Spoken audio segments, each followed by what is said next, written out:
Sebagai negara kepulauan terbesar di dunia, kelemahan pengamanan laut di Indonesia kerap menjadi sorotan, terutama jika dibandingkan dengan negara Tiongkok, Vietnam, dan Malaysia. DPR RI dan pemerintah sepakat mendorong pembentukan rancangan Undang-Undang Keamanan Laut untuk memperkuat Sea and Coast Guard di Indonesia. Saat ini ada sekitar 21 kementerian lembaga yang memiliki kewenangan soal keamanan laut.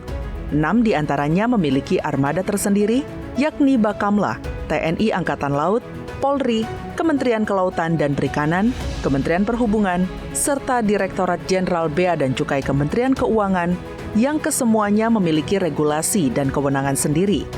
Sehingga seringkali mengakibatkan pemeriksaan kapal berulang yang menyebabkan tidak efektif dan efisien dalam melakukan pengamanan laut. Karena keamanan laut ini bukan hanya fokus kepada TNI Angkatan Laut, tetapi di situ ada Bakamla, ada Polairut, ada KKP, dan juga ada perhubungan. Sehingga kendala ini perlu kita selesaikan bersama, bagaimana instansi dan lembaga terkait itu mampu untuk merumuskan ketika ada persoalan, ketika ada solusi yang buntu, sehingga kita Komisi 1 ini perlu memberikan solusi yang lebih konkret lagi.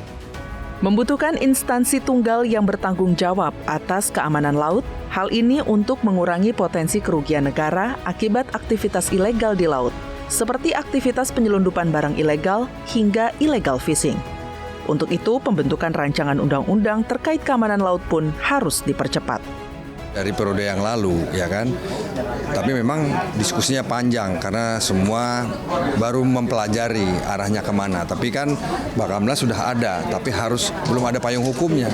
Sehingga kita juga hari ini hadir dalam rangka untuk melanjutkan itu. Gitu. Jadi kita pengen laut kita kuat, hukum ditegakkan dengan jelas ya, siapa yang bertanggung jawab, pemenang siapa, itu harus melalui undang-undang. Makanya kita mau mendengarkan hari ini datang ke Lantamal 4 ini mendengarkan masukan dari teman-teman Angkatan Laut, apa kira-kira yang menjadi bisa kita jadikan catatan masuk di dalam pasal-pasal yang nanti kan kita bahas dalam Undang-Undang Keamanan Laut.